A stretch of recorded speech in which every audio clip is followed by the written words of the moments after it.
filimkeena maanta wuxuu ku bilaabanayaa 30 jir magaciisa la dhaho Farxaan ayaa wuxuu saarnaa diyaarad markaas ayaga dhulka ka qaaday sikadiisa ayaa waxa uu soo wacay qof aan la aqoonin waxa uu yahay wuxuuna u sheegay arin uu ku sigtay inuu shoogo intii uu ku hadlayay taleefanka diyaaradii hawada ayayba gashay wuxuu ku fakiray arin yaab leh oo ah inuu iska dhigo qof uu wadna xanuun ku soo booday dhulka ayuuna isku riday gabdhihii air hostess-ka ahaa waxay duuliyaha ku wargeliyeen in qof rakaab ah xaaladiisa xun tahay Farxaan waxa la saaray kursigii waxaana loola cararay isbitaalka si loo badbaadiyo markuu ka soo baxay gudaha airport-ka indhaha ayuu tartiib u kala furay oo uu ka istaagay kursigii wuxuuna ku horboodbooday shaqaalihii gargaarka degdega ee la cararaya asaga way yaabeen oo waxay ogaadeen inuu been u sheegay wuuna cararay ugu dambeyn wuxuu aaday guriga saaxiibkiis Raju uuna sii waacay inta uusan gaarin ka hor gurigiisa wuxuuna u sheegay inuu saaxiibkood Raju soo laabtay wadankana joogo sidoo kale waxa arintaas aad ula yaabay Raju si ka daran sida uu ula yaabay Farxaan shaar ayuu xirtay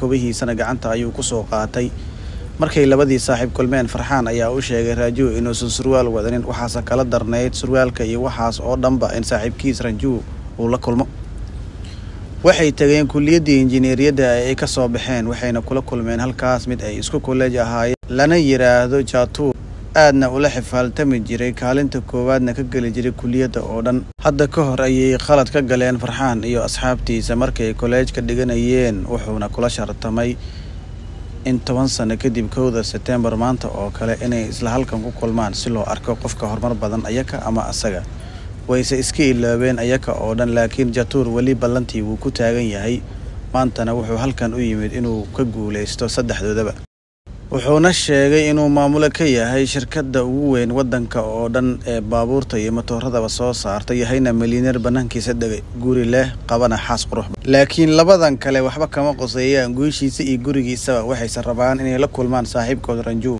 waxaana ogaanaynaa in saaxiibkood Raju uu ka tagay ayaga sidoo kalena uusan weligiina soo wicin markii ugu dambeysay ahayd xafladii qalin jabinta markaas oo uu hal mar iska baxay Raju aad ayuu u carooday Farxaan markuu ogaaday sababta uu u soo wacay ayaka oo ah inuu tartankiisa sii wato wuxuuna ku sigtay inuu garaaco Jatuur wuxuuna ku dooday waxa uu waqtigiisa qaaliga ku lumiyay waase laga celiyay oo waxa soo dhaxgalay Raju Jatuur wuxuu yiri labadiina oo kaliya ma ahee xataa saaxiibkiin waxaan rabaa inaan ka guuleysto way yaabeen waxayna ku dhaheen oo ma meel ayaad ku ogtahay saaxiibkeen wuxuuna ku yiri haa waxa uu celiyay su'aal kale iyagii waxayna ku yiraahdeen xagee wuxuuna ku yiri soo raac aniga ayaa idin geynayo meesha uu joogo gaarigiisii ayayna raaceen iyaka oo aan muhiim u arkin tartankaas oo ah horumar yaa gaaray iyo wixii la halmaala noloshoodana uma aysan sharaxin Jatuur haddaan dib ugu laabano waqti hore waxaan arkaynaa markuu Farxaan jaamacadda ku soo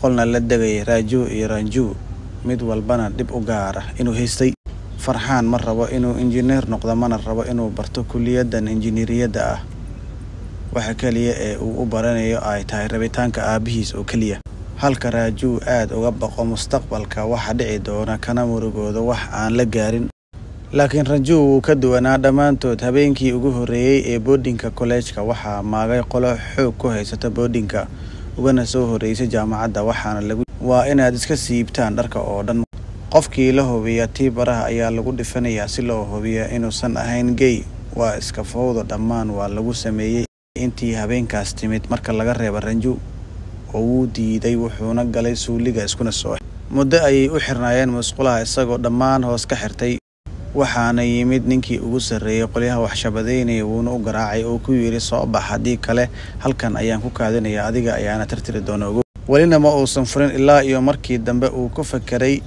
inuu qorshe u diyaariyo ninkan meesha ku kaadin raba oo wuxuu isku xiriiriyay qaada iyo koronto albaabka hoostiisa ayuuna uga soo dhiibay meel ku aadan halka uu ku kaadin raba ninka nasiib wanaag way ku aaday halkii uu rabay kiina uu ku kaadiyay isla qaadadii waxayna ku sababtay inay korontada qabato xubintiisa taranka xaalad xun ayuuna galay aad ayay u qosleen ardaydii cusbayd oo dhan Raju iyo Farxaan waxay la dhaceen Raju dabeecadiisa iyo habka uu u dhaqmo iyo shakhsiyadiisaba waxaanse markaan baranaynaa dhinka kulliyadda mechanical engineering magaciisa waa Veeru laakiin ardayda waxay ugu yeeraan waa Christian Orthodox wuxuu aaminsan yahay in noloshu tahay tartan ardayduna ay sameeyaan wixii lagu amro si ay u guuleystaan waxa jira waxyaabo badan oo necib yahay waxaas ugu daran waqtiga oo laga lumiyo sababta darteed xitaa shaarkiisa ma lahan galuusman wuxuu leeyahay sharooto iyo koolo oo uu hal mar gacanta sidaa u mariyo beddelka uu guluusmanka xiran lahaa. Marka uu rabo inuu ku labisto shaarkiisa wuxuuna dhuunta surtaa garabaatiga asagana lama xiray ogow.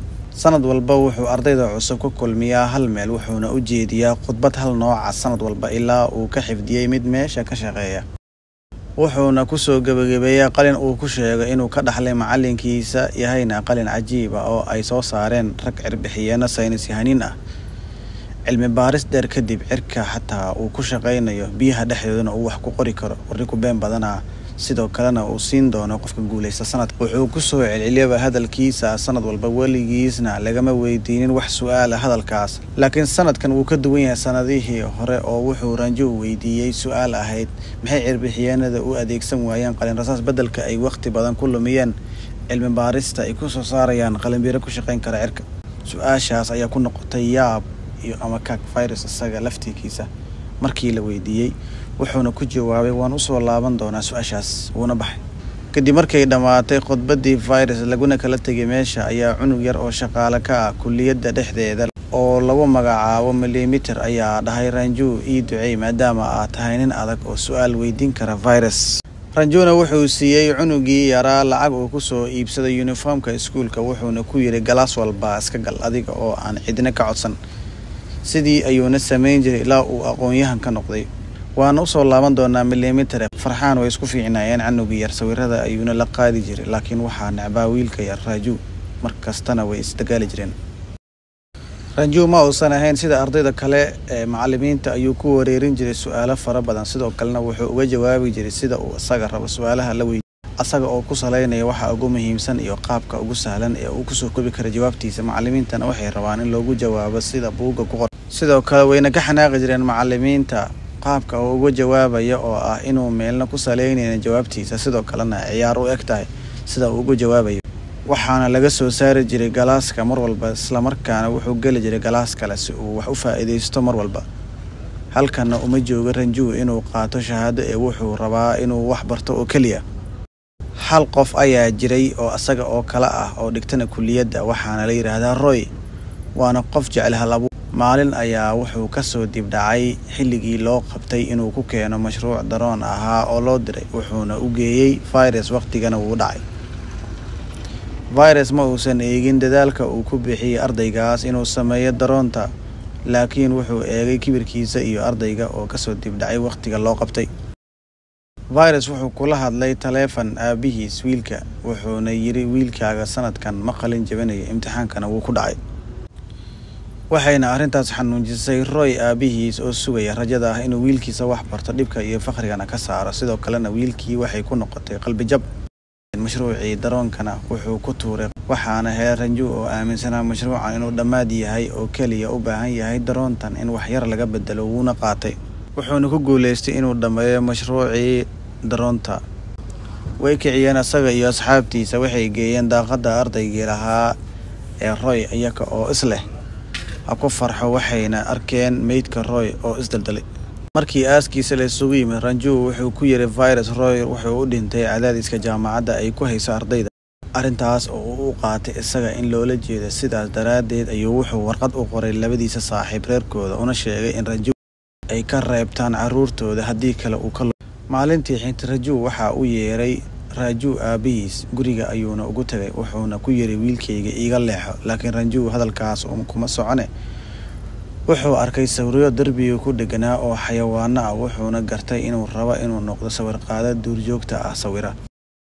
arrinta ah inuu mechanical engineering u baranayana ay tahay in aabihiis uu ku wuxuuna isku day inuu ka dhaadhiciyo aabihii inuu u daayo wiilkiisa waxa uu rabo inuu noqdo.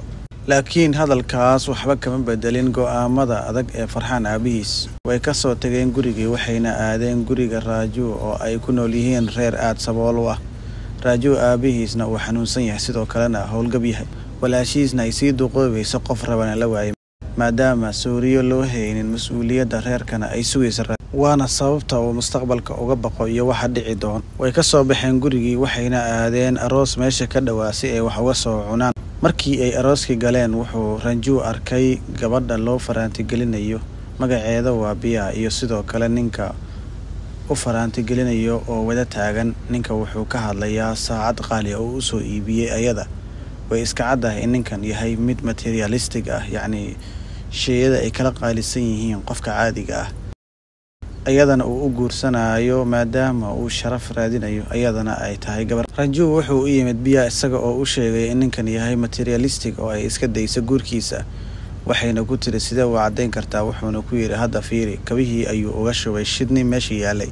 ninkiina wuu qayliyay, kabaryarida ka agdhawaa oo dhanna isku wada maray.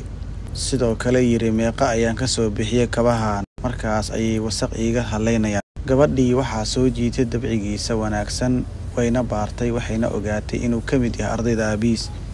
nasiib xumo gabadha virus ayaaba dhalay, waana la fashilmay oo ceeb ayaa ka dhacday, sidaas ayayna dhib ku galeen. dhanka kale habeen walba oo ka horeeya imtixaanka, Jatuur wuxuu u dhigaa ardayda qol walba oo ay seexdaan albaabkiisa sawiro gabdho qaawan iyo wax kale oo ay ku madadaaladaan si ay uga mashquulaan akhrinta imtixaanka. ileen wuxuu ka baqaa inay ku qabsadaan kaalinta koowaad ee kulliyadda.